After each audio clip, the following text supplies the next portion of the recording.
Hello everyone, myself Anshuman Chakravarti, and this is my first YouTube channel video. Actually, I'm a teacher, an online teacher to be precise, and I do teach the students who reside in the United Kingdom, especially for those who appear for their GCSE exams. Now the reason today why actually I'm creating the video, some of the students, to be precise, especially their parents, have requested me to drop this kind of videos which may help the others in order to prepare well for their GCSE. Now, first of all, coming into the GCSE, what exactly is that? It's an examination. It's an examination which actually tests the student's skills and understanding. I have seen throughout my teaching career also some of them were my students. They come up with the first request that are we going to solve the past year GCSE papers? Well, I say them, yes, we do, but why do you ask as such? A simple answer that could help me in writing the answers better. Now just tell me one thing. Suppose a question is coming up and asking that what is your name. Suppose this is the question that was asked in the year 2019, that what is your name, right? And the student has practiced a lot. Okay, I need to write this. Maybe framing in a better sentence, and suddenly coming up in the exam, the real exam, in maybe in the GCSE 2024, that what is the name of your father? The student is going to write his name only, not the father's name. Well, that may actually sound very disgusting. Like, why should the student write his name when his father's name is asked? First of all, this was an example to make you guys understand that we may know quite a lot of things as being the parents. We have passed through various levels of our education. Some of us may have done engineering, some maybe well-placed doctors. So as a parent, we understand that this is a very easy topic. It's a very easy question. Why should my son or daughter falter in it? But obviously, when this question, instead of the general awareness, if it comes from the physics, chemistry, biology, mathematics, obviously, I don't think without knowing the proper content, a student can actually judge the context of that question. So, first of all, in order to understand to analyze the context of a question. A student must know the contents well. Just going through the past year papers does not really help you in the long run. Yes, I do agree. There are some questions, some very kind of always appearing questions. Yes, that can help you. But if you are trying to score a 7, 8, or especially the 9, you need to know the concept well. So, first of all, knowing the content well is a factor. Second, he is a brilliant boy. She is a very intelligent girl. She knows everything. He knows every details of that particular chapter, topic, unit, subject, whatever it is.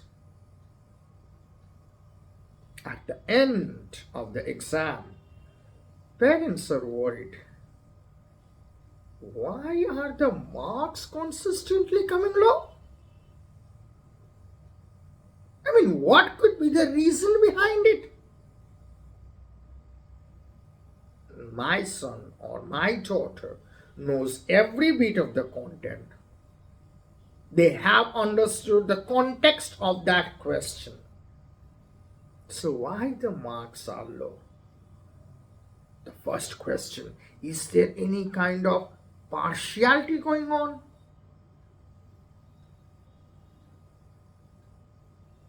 Is there some kind of deliberately that the marks is not been given to the students? No. It does not happen to all the students. No, it does not. But to be honest, I have seen 30% of the merit holder students, make no mistake, 30% of the merit holder students who knows the content well but do not get their deserving marks. Like you are getting 5 or 6 or maybe 7, but you have the capability to score a 9 out of that, the highest grade in that subject. So why is it not happening? This actually happens in subjects like physics, chemistry, biology, geography, and so on. You won't see this thing happening much in mathematics. No. The reason behind it is the student, first of all, make no mistake, the student knows the concept well. He understood the question well. But while the third point, writing, he or she is not able to express it. Like, I give you an example, a very frank example. A, B, C, D, E, F, G, H. Try to say it to a toddler. He or she won't be interested much. Come on. Instead, go and tell the toddler A, B, C, D, E, F, G. Now he will pay attention to you. It all depends upon the presentation. Presentation along with handwriting. I'm not saying that you need to be an artist. No. Write at least that the teachers do not find it very hard to check your papers. Second, be expressive. Expressive does not mean that you will write blah blah blah. No. Hold on. But you are going to first of all take a look. What is the marks awarded in the question? If it is a 4-marker question, if it is a 1-marker question, the same question has to be answered in separate manner. Like suppose if I tell you that what is the difference between a metal and a non-metal?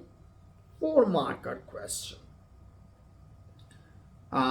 First of all, I tell that metals have a shiny look, the non-metals does not. Second, the metals, they are sonorous, the non-metals are not. Sonorous means that when you struck them, they actually make some ringing noise. The third one, suppose say for example, we can talk about that metals are ductile, that means they can be drawn into long wires, non-metals can't. The fourth one, the metals are malleable, but the non-metals are not malleable, means you can make them very thin in the form of a sheet. This should be the answer for the difference between a metal and non-metal in chemistry for a 4-marker question. Now suppose it's the same question. Obviously it can be asked. Try to think. The examiner came up and threw this question that gave the difference between a metal and non-metal. Did you hear it? Give a difference 1. It's a 1-marker question. You go on writing the 4 points. Definitely, my dear, you will be awarded the 1 mark. But you have lost your valuable time in doing so. So, if it's a 1-mark question, which one should I answer? Should I answer about the sonorous property? Should I answer about the luster? Should I answer about the ductility? Should I answer about the malleability? Here comes the expressive and how you can express. Had it been asked to me, I would have written it as metals are those who lose electron, whereas non-metals are those who gain or share electron. Was it really necessary to write such a point which I have never mentioned it in a 4-marker question? So why should I write such a high-tech point in 1-marker question? Let that person who is checking your paper know that, sir or madam, I have understood the context of the question and I know the content of that particular topic. Not only that, I will give you some answers which you will find later on going through my whole paper, which maybe other students have failed to do so. And bingo, here you rise from your grade 7 to 8 or 9. So expressive, that how you are going to express your answers based on the particular marks is really important. Due to time constraint, my dear parents, I have to end up this video over here, but I will come back with other videos as well, and not only about the exam preparation, that how the students will prepare for the exams. No, not at all. I will also come in front of you with certain particular topics which I have seen throughout my career has been the most difficult understanding for the students. I will show the concepts, I will show the questions, I will show the model answers. But before I sign off,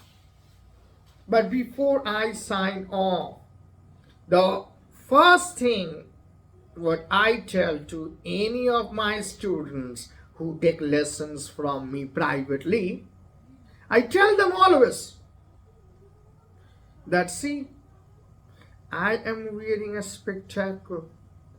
The person who is going to check your answer script will also wear a spectacle.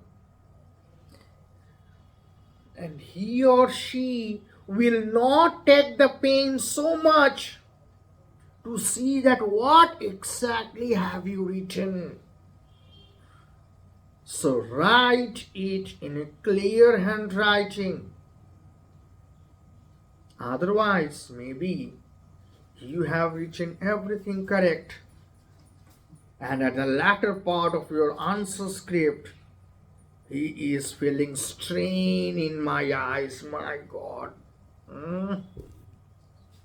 Give him some average marks. This should not happen. This should not happen. There is an old proverb: prevention is better than cure. You go and challenge the answer script. Why to do that? In the first place, you write in such a handwriting that he does not feel the strain at all. So this is my first suggestion, my first request to each and every student in GCSE. Write in such a way, at least you are able to read yourself, because I have seen in some cases where the students are not able to see that what they have written. They cannot read fluently. Okay, so that will be all for now. If you like my video, and obviously if you want to be a part of my family of this journey continuing ahead with several topics that I will explain in physics, chemistry, mathematics, biology, geography, do subscribe my channel, like my videos, share the word of love. Remember always, knowledge can only be expanded when it's been spread. Thank you. Thank you all. Have a nice time. Bye-bye.